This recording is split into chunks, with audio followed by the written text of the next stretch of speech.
good morning, good afternoon, and good evening, depending on where you are in the world. Welcome to yet another session of inspiring conversations with me, Hedin, and this guy, very relaxed. Welcome yet again to a fantastic episode, because I can promise you this will be a good episode. No pressure on the guest. Never, never any pressure on the guest. Well, let's remind ourselves why I am doing this, or we are doing this, because it's all about creating conversations that really matter. We're diving into ways to connect deeply, break down barriers, and build moments that inspire trust and growth.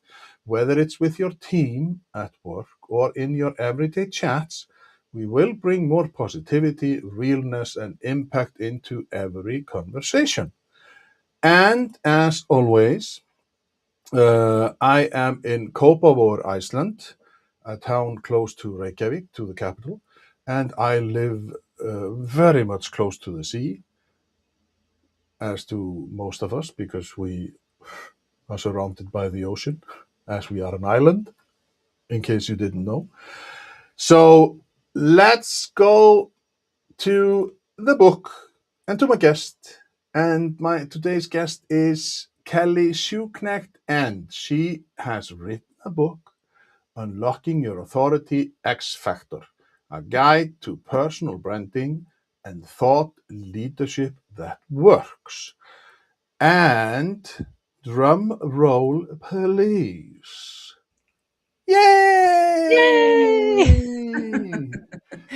Hello. Welcome. Finally, as we mentioned, we tried this. We were supposed to talk ages ago. 8 years. No, 8 years. No, not 8 years. I wasn't even born then.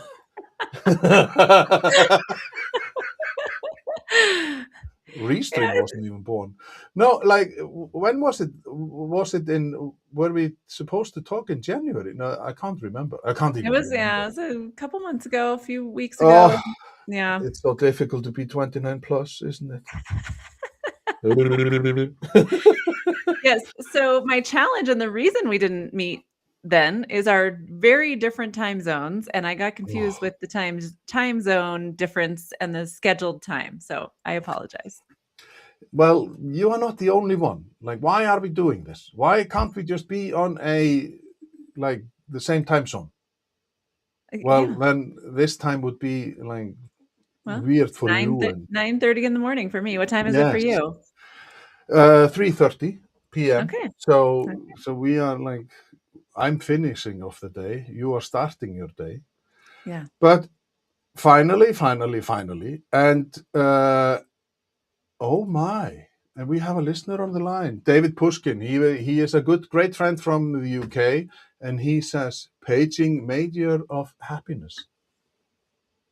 Well, yes. This is the impact I have on people. So, should we get serious? No, it's boring to be serious. So, welcome to this podcast, or to the Inspiring Conversation. And there is a reason for we met on Podmatch, and we were matched there, and we talked and we hit it off, and you are you shine like the sunshine is just always there. So like you are just a ray of sunshine. So before we start, we need to get into who is Kelly Schuknecht. And Schuknecht, it's like a shoe and a knecht. I'm glad you said my name again, because I feel like when you did the intro, you say my name better than probably I say it. Is that because I know German, or like you are of a German ascendance, isn't it? It's a German name, and nobody in the US can say it. But when you said it, I was like, wow, you sounded perfect. So you did a good job. Well, it is just the same as my name. Nobody can say it, except if you're an Icelandic person. Yeah, You won't even I try. I can see yeah, that you are just I like, know, I was like, I'll try, but the one thing I learned from you that I love is the son and daughter at the end of the names in Iceland. You taught me that when we first met. yes. So my kids, they have my first name, and then added to that is son or daughter. I love that. But they can also choose. They can nowadays. They can, if they bear a grudge towards me, or if they don't like me, or then they can take the mother's name. So they could be Kelly's son, Kelly's daughter, if they would if they would like that. So you learn something every day. But Yeah. who is Kelly Schuknecht? So you have this difficult name, and you are a CEO of the 2 Mile High Marketing. Yes. And you don't look like you are just 29. I'm 29 plus, but you are 29. So what is your secret? What do you drink and eat to be? I prefer 27. That was my favorite year Oh. of my life, and I want to be 27 forever. Oh, let's should we dive into that? What did you do? Why? No. I Was that just the university years, or was it like? No. I had my daughter when I was 26. So I was married, had a baby, was, feeling like an adult, but also was young enough to always be I don't know if you deal with this in Iceland, but in the US, if you're under 21, or if you're under like a certain age, they ID you for alcohol, right? Like you have to prove Yeah, that you yeah. are that age. I know in Europe it's a little looser, um but anyways, so I was still young enough that I would get carded anytime I would try to buy alcohol or go to a bar. So I looked young, but I felt like an adult, and I had this baby, and that was my favorite year, 27. Oh, the little things in life.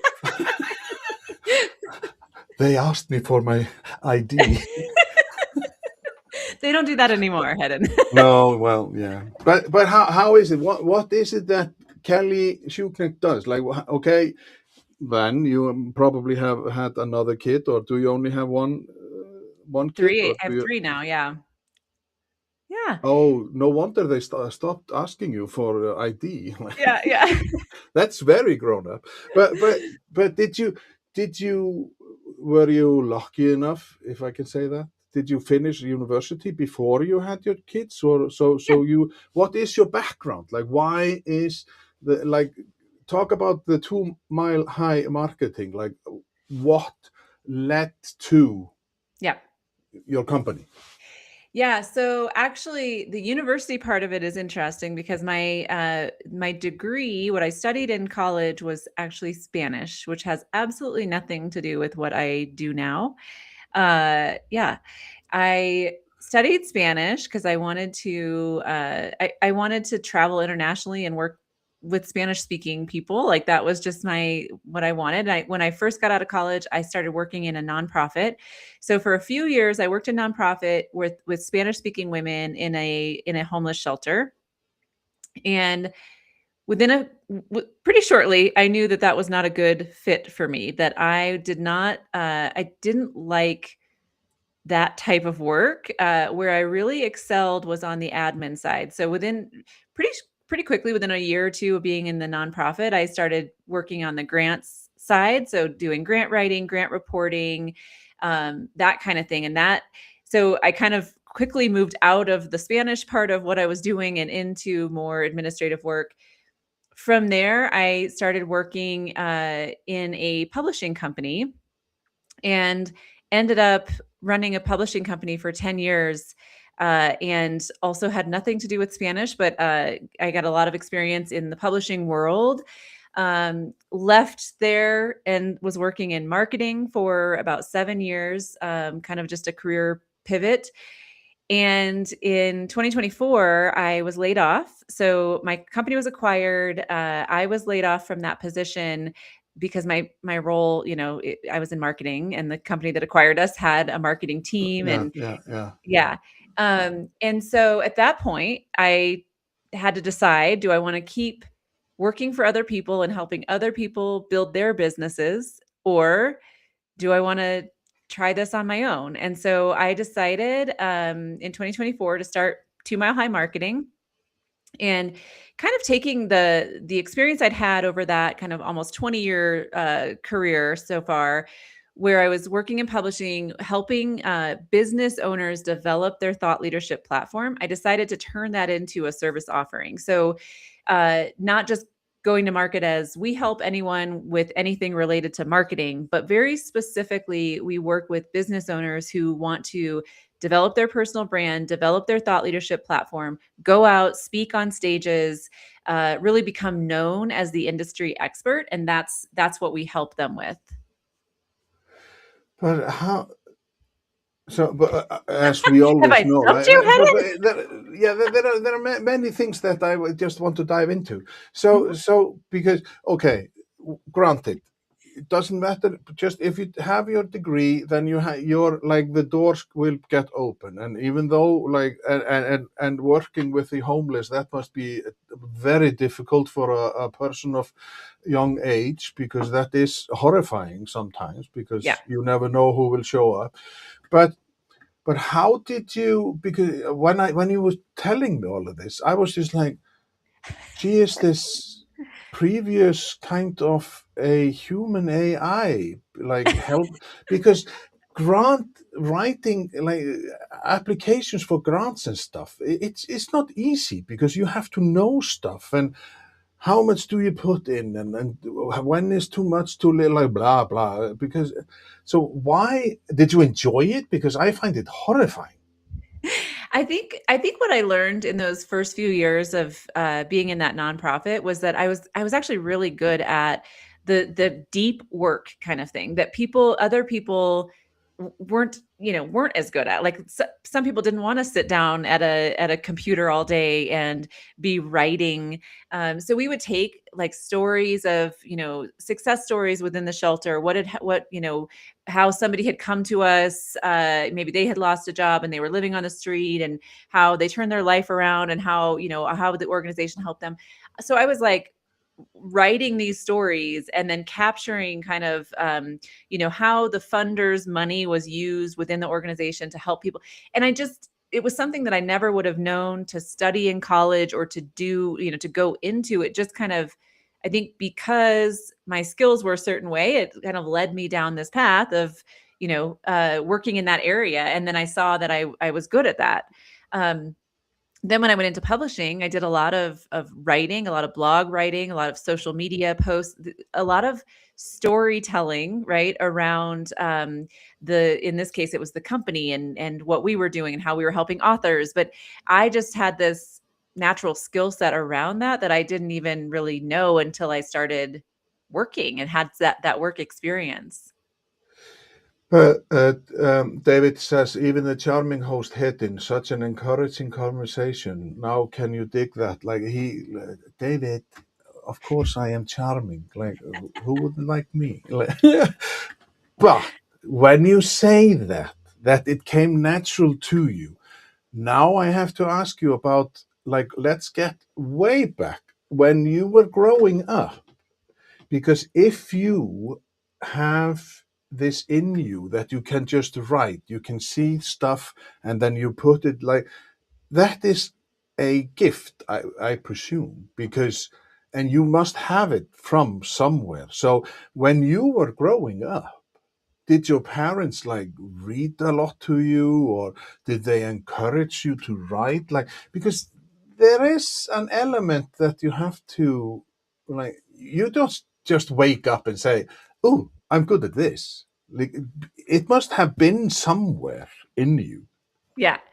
Well, so interestingly, my dad was an accountant, and I Did you see my face? Just like, I know, yeah, ooh. I know. Well, and watching him go through tax season every year as a kid, like there was nothing in me that was ever going to pursue a path of accounting, because it was miserable for him. January through April he was working 7 days a week, 12 to 16 hours a day. Like he was very, very busy. And so there was nothing in me that wanted to go into accounting. My mom was a reading teacher. Um, so but again, the interesting thing that I learned about myself when I started working and started having some work experience was that I had both sides of that. So I'm very analytical, and that's why I ended up doing well in marketing, because marketing is very analytics based, right? Yeah. You need to be watching numbers and knowing what's working to be able to do more of what's working and to have more results there. Well, so I was able to kind of use that part of my brain, that analytical part in marketing and also in the grant writing, because you're doing grant reporting, you're having to report on stats and numbers within the organization. But then also my mom's, what my mom gave me, right? The reading, that side of the brain, right? Like Yeah. the Yeah. reading writing part that came from that. So I think, again, like I I don't think I understood any of that until I was well into, the my work, like into my career, right? But then I saw, like, looking back, oh, these are the things that led me. And in fact, I talk about this in my book, just that these skills and experiences that we have, how they make us so uniquely qualified to do what we do. Oh, thank you. There's my book. Um, Mhm.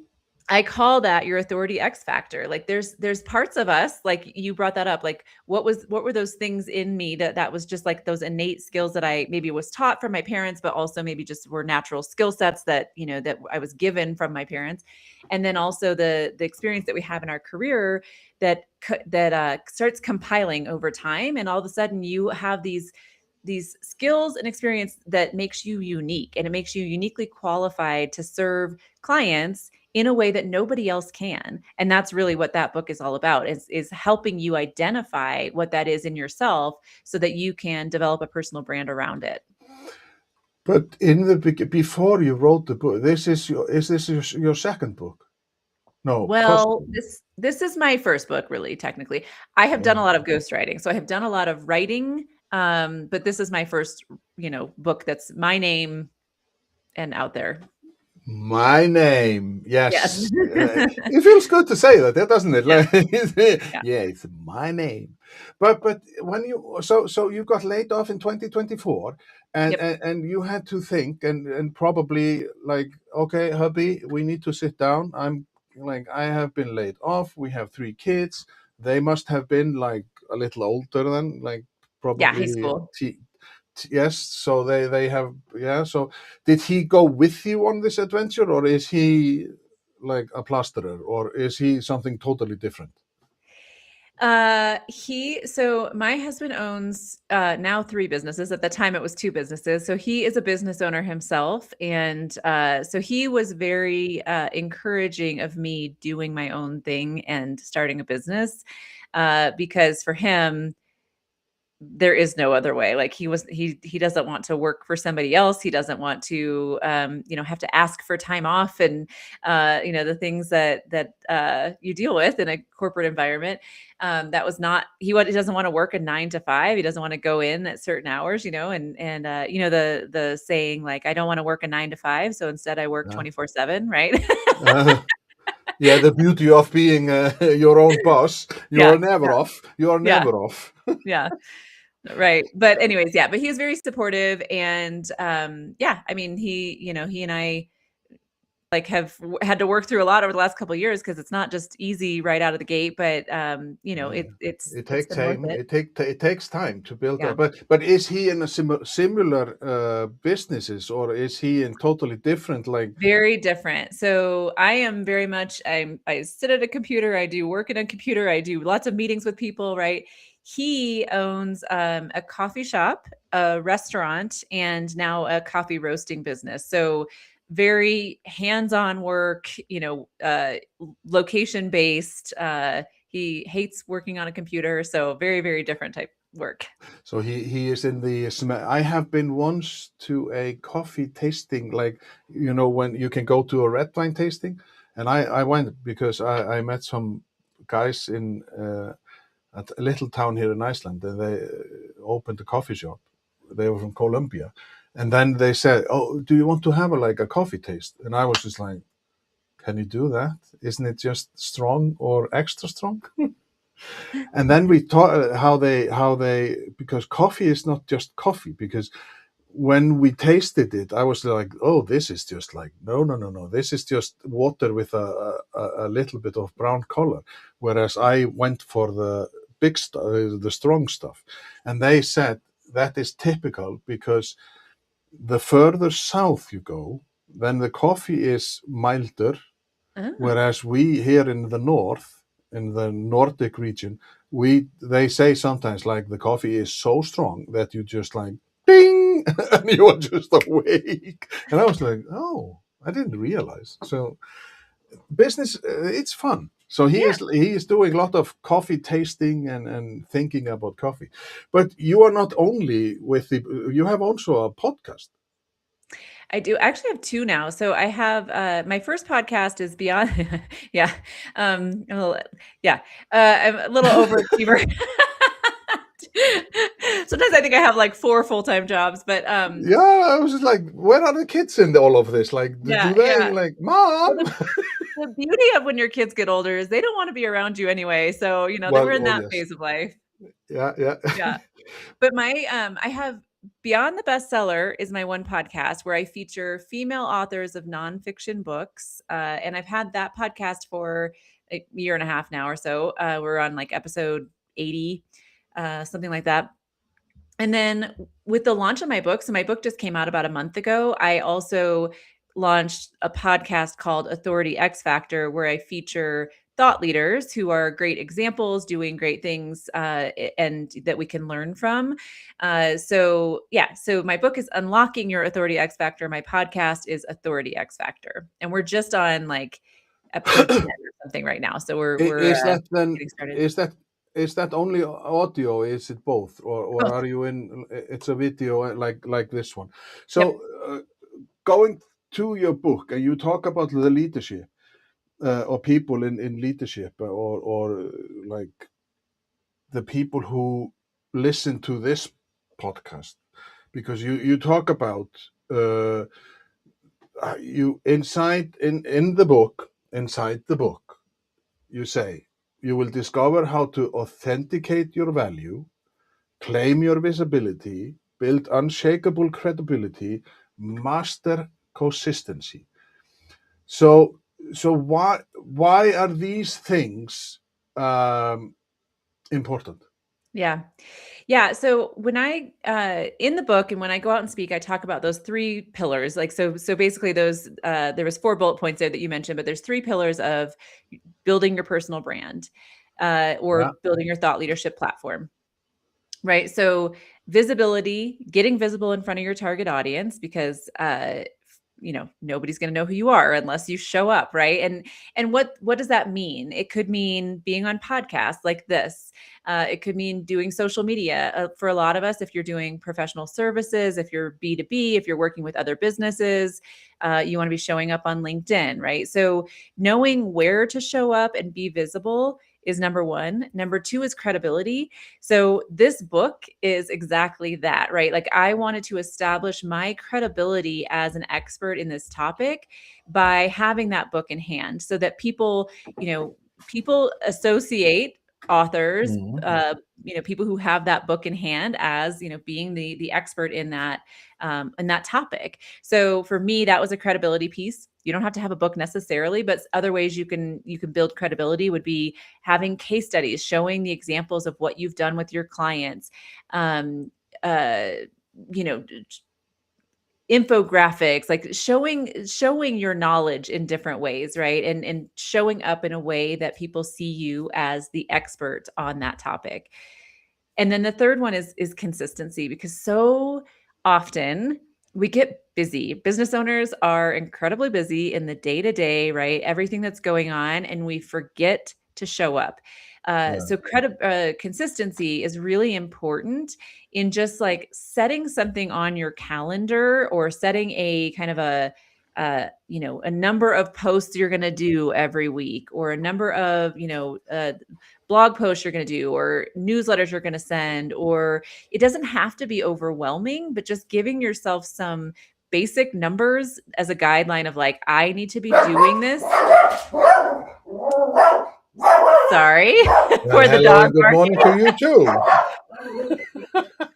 So how many dogs do you have? I have one in my office today because he's getting groomed. He's not usually with me. And somebody just walked by my office with multiple big dogs. So I apologize for the barking. Hey, hey. So, Um, so but two anyways, podcasts, so two consistency is the podcasts, last one piece and company. making Your husband have three companies, and you have three kids and the dog. Like you and the are dog. unbelievable. But Yeah. sorry, yes. So you have consistency, credibility, and visibility.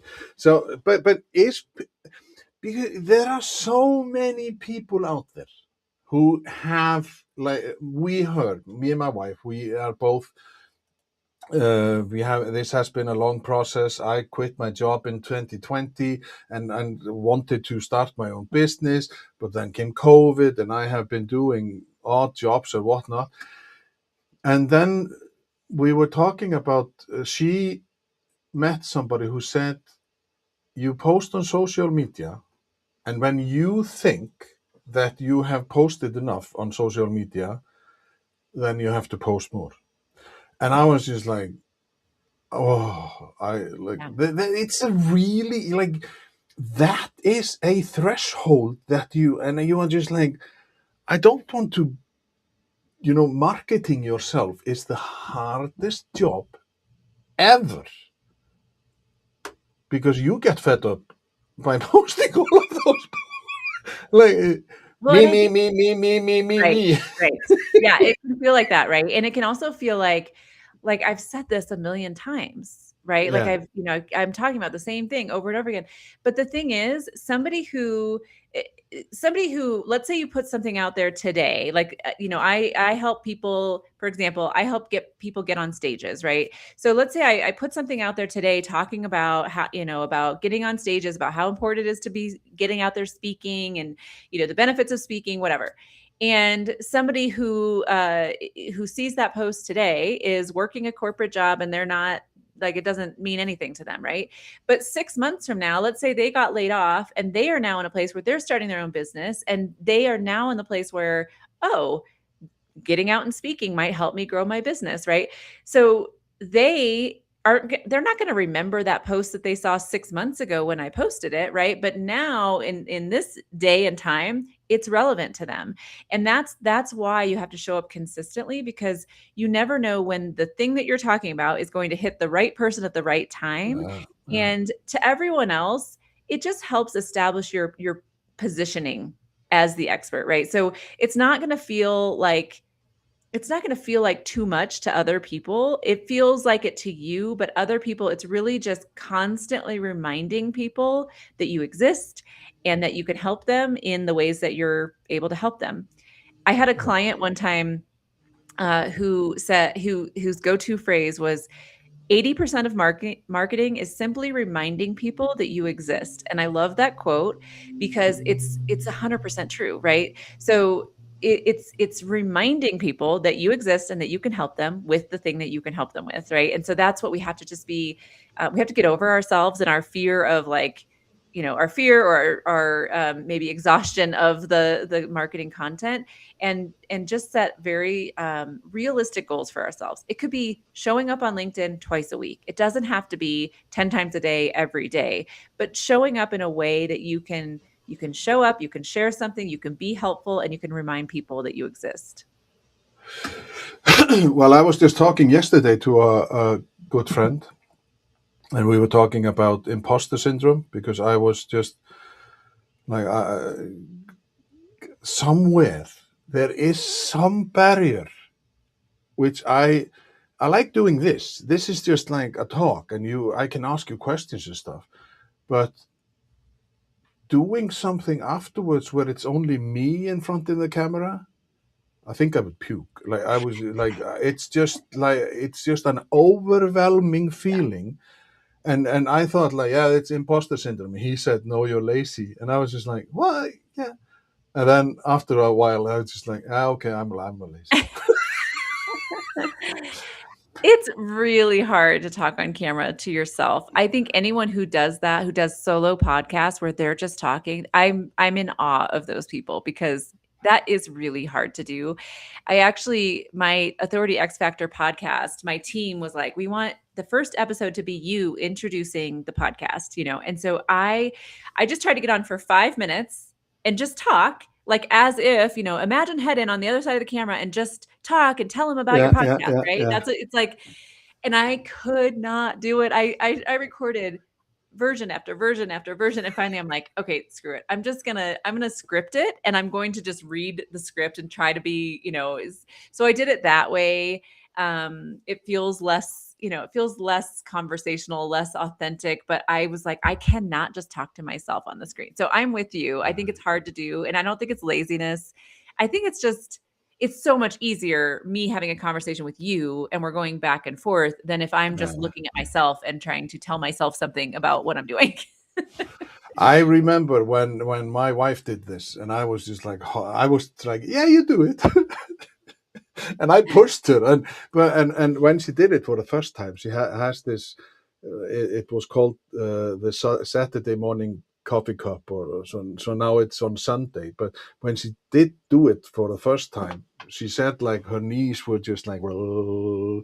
But since then, 3 years later, she is just like she can Good just for talk. her. Yes, and she just goes wherever the mind takes her. But she's Yeah. talking about a specific, like she is a seamstress and she is in upcycling, so she's talking about a specific. But you have to like Yeah. have some idea. You But know, uh, that's such a yeah, like a good point though too, that like sometimes it's like it's awkward at first, but yeah, with practice you get better. And it's okay to have some like bad takes, for, or bad episodes or bad whatever that you put out there. Like it's just part of the journey and learning. But good for her. Like it was doing it that just gave her the confidence and the comfortability with it. And she got better and she does it sounds like she does an amazing job now.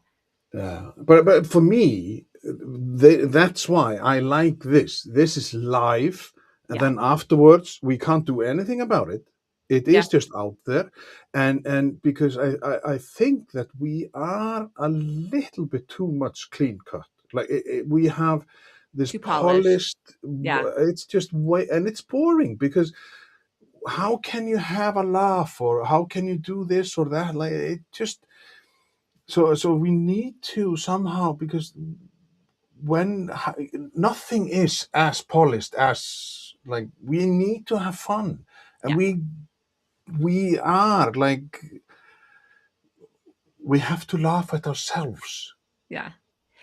And I fully believe that in this new age of AI, that being ourselves and being imperfect is going to be more important than ever before, because AI can be perfect, right? AI can be polished and perfect and whatever, but what's real is, this is why TikTok is just like blowing up, right? Is people want to see you without your makeup on, with your hair Yeah, a mess, looking like you look when you wake up in the morning and get out of bed, right? It's that, I'm not saying as a business person to do that necessarily, but I'm just saying it's the authenticity. It's saying sometimes.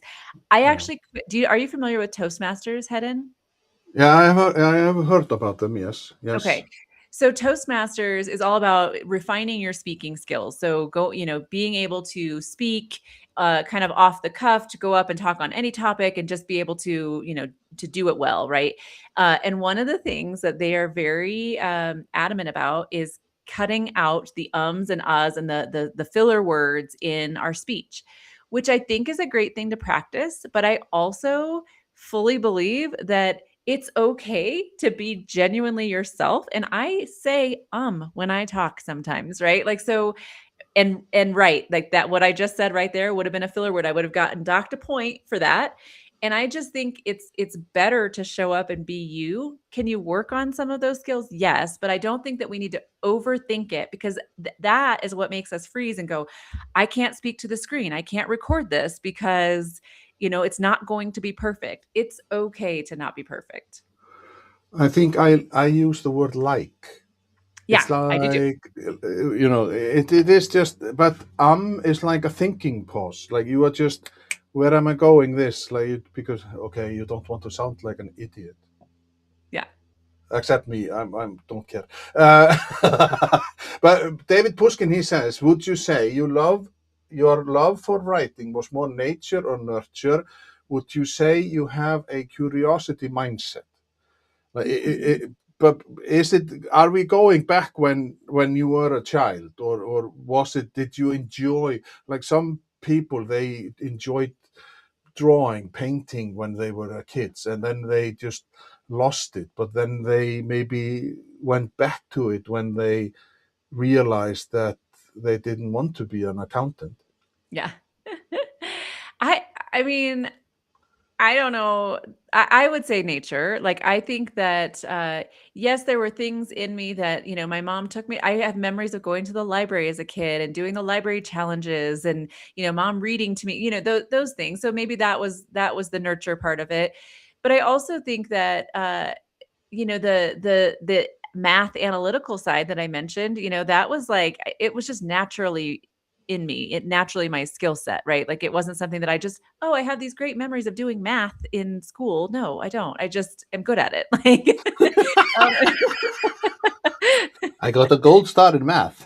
yeah, yeah. No. And I see it with all 3 of my kids too. They all have a really good math brain. They're very different kids, but they all have a math brain, and, I think that's natural. It was Yeah. it's handed down, it's like the names in Iceland, this handed down through your family, right?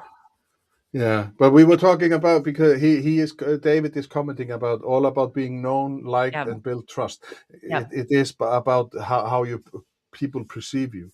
yes, But how is it when because when you were writing, no, when you started the company, how, like you mentioned that you started just, it is you realized that there was a gap and you needed to fill that, like you saw an opportunity.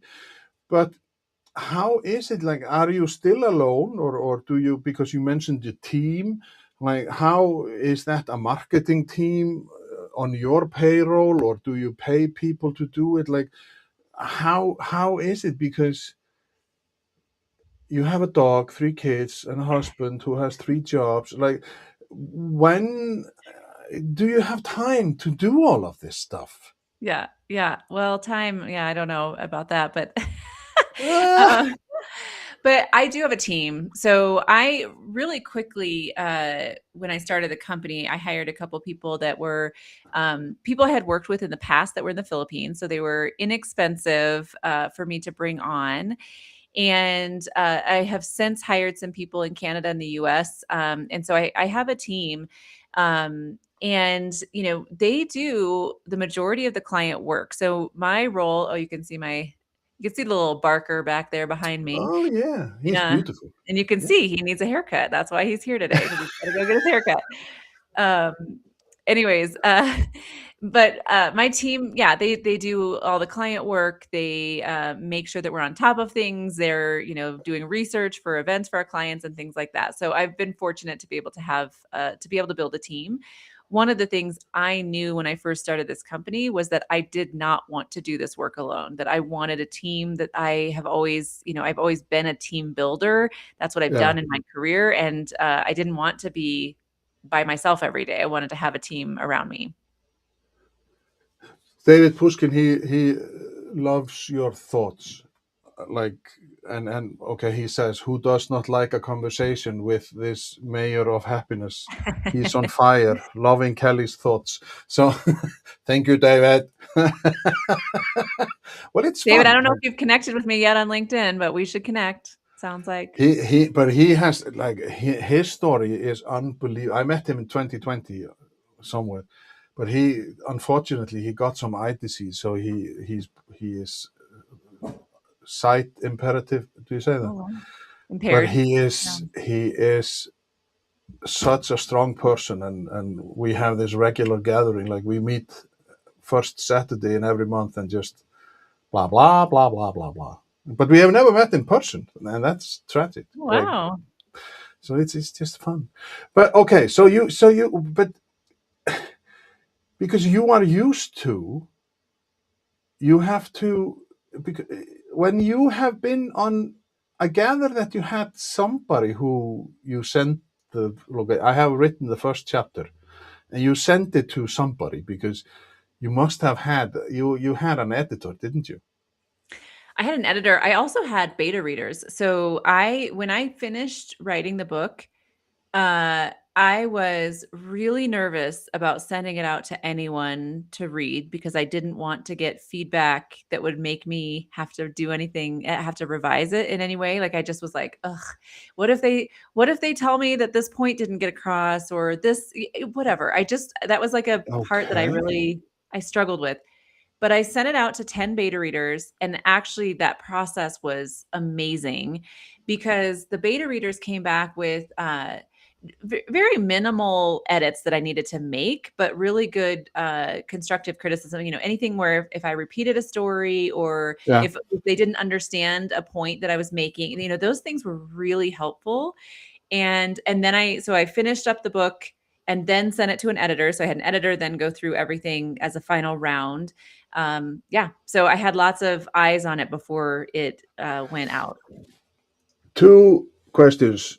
Uh, isn't it funny when you have had a career in writing stuff and as a ghostwriter, then you suddenly start to be afraid of show? Is it because it's your own word? Like it's your work. It is your name on the title of the book. Your Yes. name is on the Yeah. bottom. Like, was it like a fear of something? Like, because it's unbelievable. Because listening to you, you sound confident and you ooze off knowledge and you are just like what you're saying and stuff. And then this part, I didn't like. I was just like, what? No, what? Was she nervous about this? So that surprised me. think And we all yeah, have imposter syndrome though. yeah. But did you get help from AI, or did you use that, or are you just so clever that you just like fire Well, away?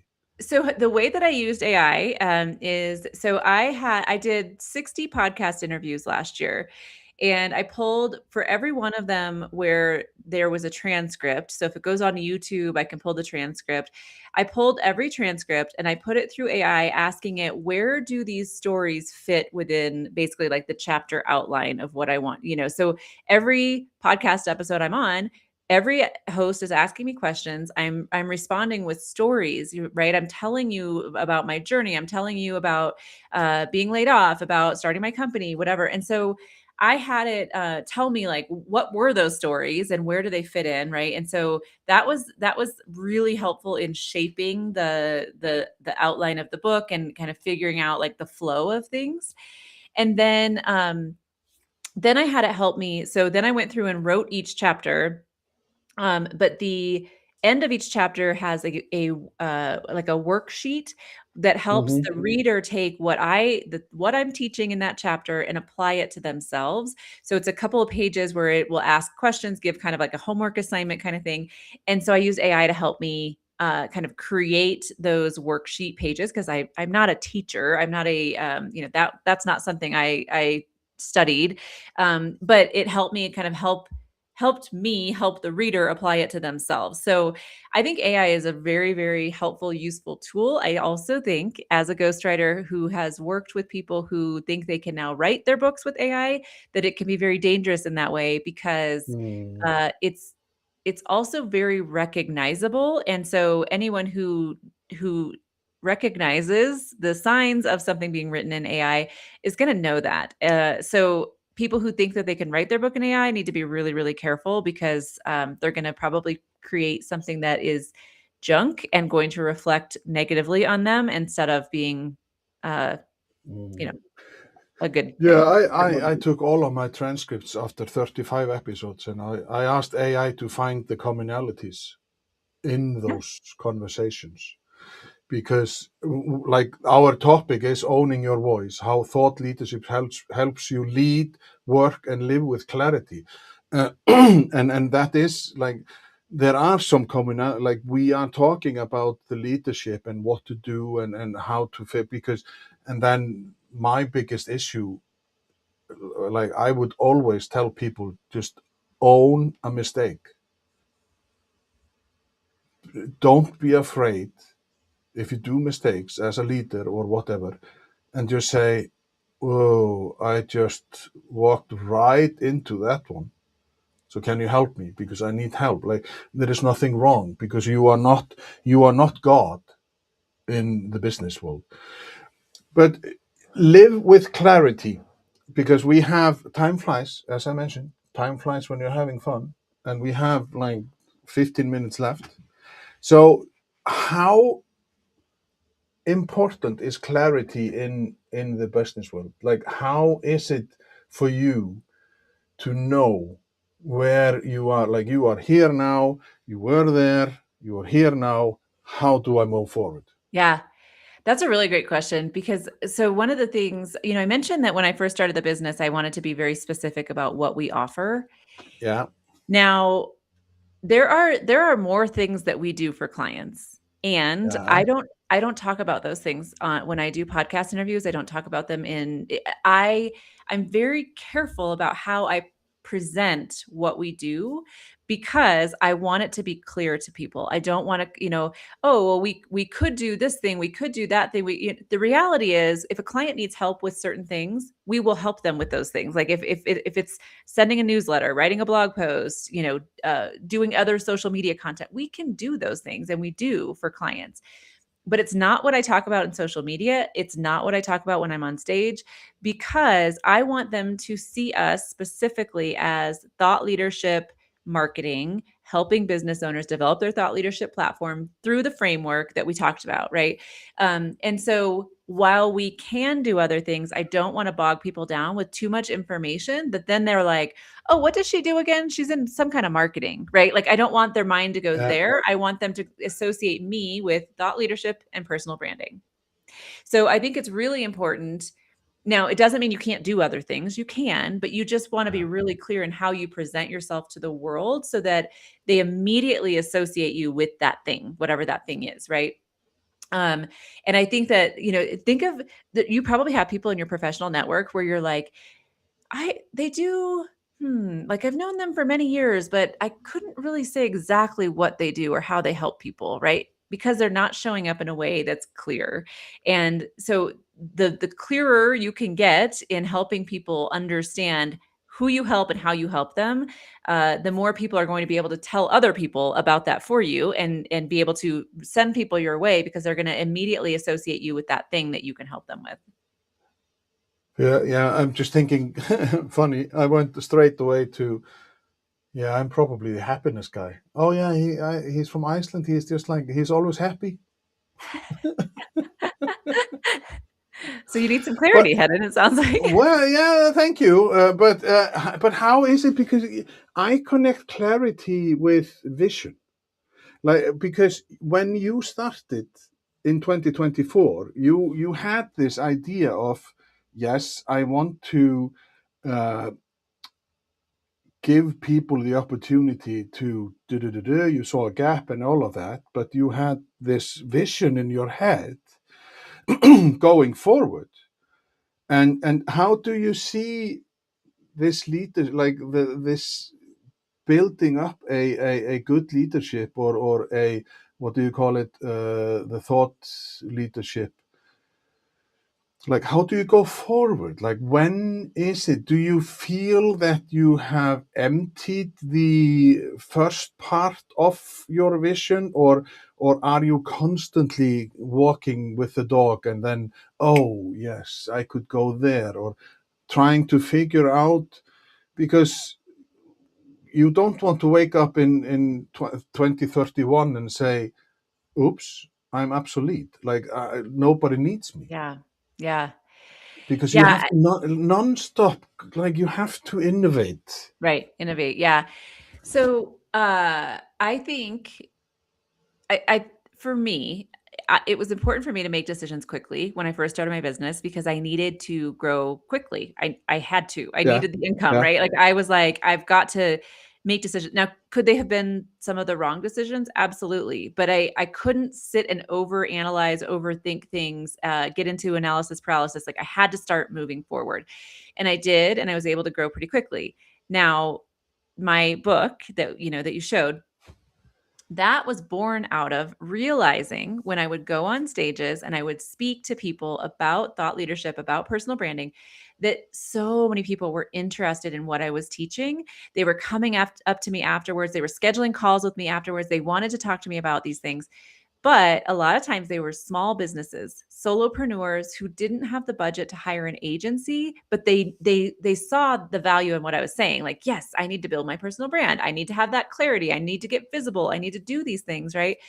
And so that book came out of me saying, this is how I want to help people who maybe can't afford to hire an agency, but they know they need to be doing certain things to build their personal brand, right? And so that was like one of those ideas. I'm walking the dog and I'm like, oh, I need to do this to serve that group of people, right? So when you're aware of what's happening, when like what's causing you to not sell a service or not grow, or what are the missed opportunities that are coming your way, that's an opportunity for you to say, okay, how can I serve these people in a different way? It's not, and this isn't lacking clarity. It's still a part of my overall umbrella of what I do, right? But it's another way to serve people. So this book is the first piece in that, and the podcast. And then I'm developing a course to help that group of people who maybe needs to do it themselves, maybe needs a lower budget way of getting the help that I provide. But this allows them, gives us another kind of revenue stream, but also provides more services to a wider variety of people. I love this sentence, which I took from Amazon. Your expertise is an act of service. It's time to share it with the world. Yeah. So that's born out of, I call myself, what I say about my career path was, I was the person behind the person for 20 years.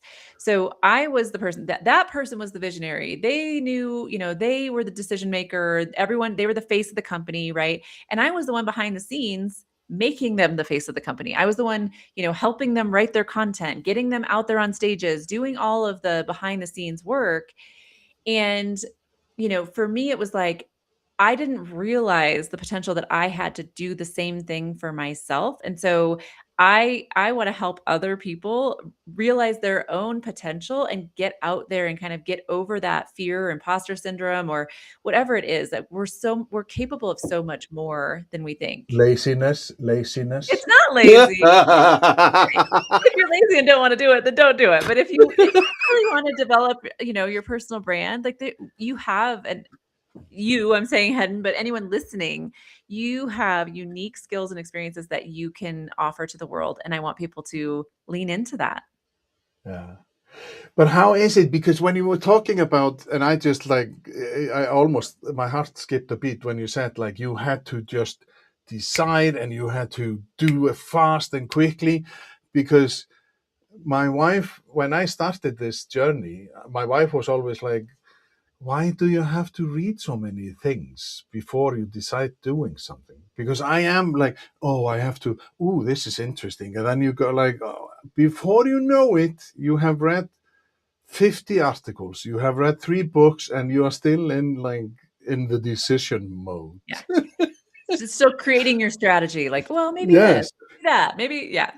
So I, my heart skipped a little, like it skipped a beat when you said that. But and that got me to think: is there a difference when you meet male, like men or women? Like how?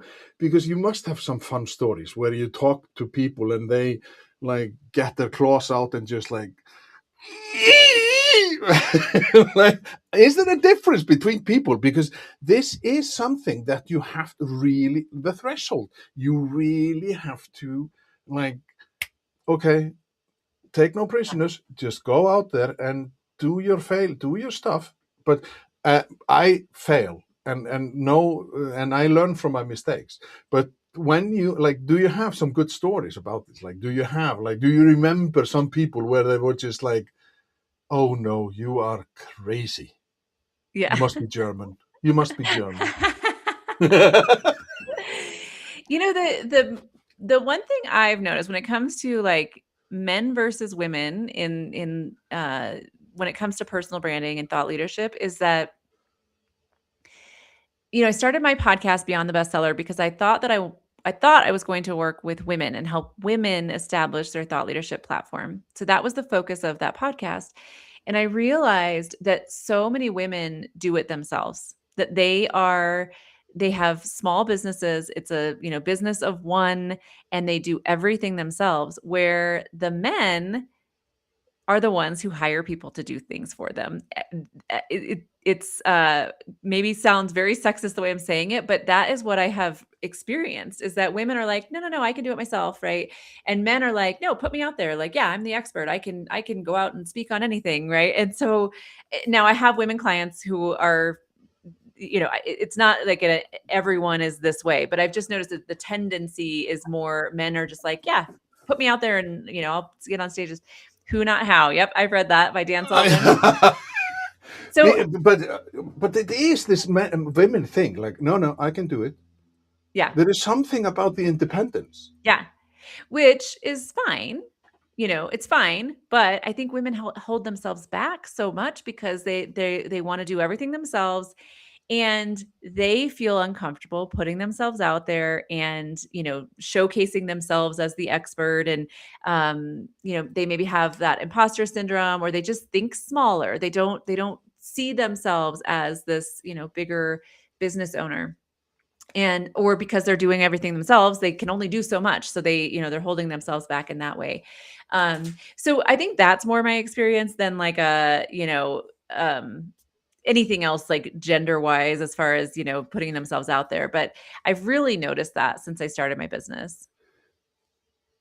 You must have a story about a woman, like a female business entrepreneur, which you had to really push. And when that push all of a sudden just, and the person just like, boom. Well, I feel like that's my story, because Well, I was yes, not. because you had 3 kids and a dog and a three. But I actually have one client we're working with right now who is an owner of a marketing agency.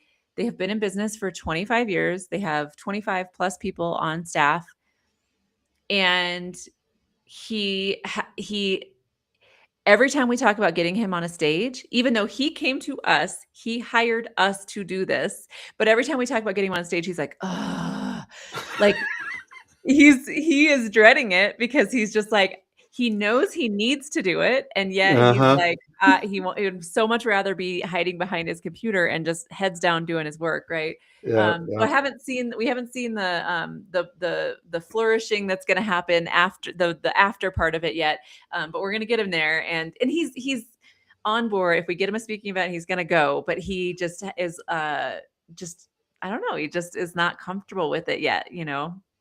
But it is a training. Like, you have to train Yeah. this like muscle as everything else. Because I remember the day when my wife, she was in a female choir, and then she announced that she was going on to the board of the choir. And I said, yeah, good for you. And then she came with the next sentence, yeah, I think I will like be the president of the choir. Or like, and I was just like, who are you and what did you do to my wife? Because I knew, and I said to her, my reaction was, good for you. You realize that you have to go and stand in front of people and talk to them and da. And she was like, yes, I can do that. And today she is just like, she can just whatever. Oh, she's nervous, of course, but Yeah. she is not like, this is what she decided. But it's because I have this extrovertedness and she has the introvertedness, whereas we are just it's like we are switching places. Whereas now I'm just like, I like to be at home. I don't want to talk to people, and like just like this. Yeah.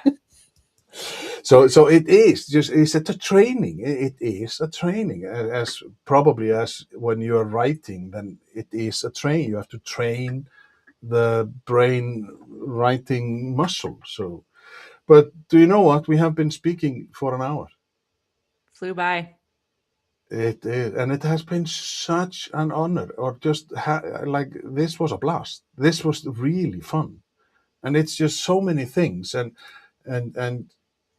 I just whenever people say like I have 3 kids, 1 dog, and a husband who has 3 companies, and then I have, you know, oh, so difficult to be 29.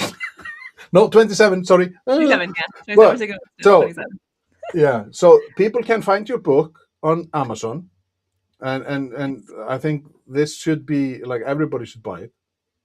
Number one, and they can also go through your website kellyschuknecht.com, and there are loads of information there.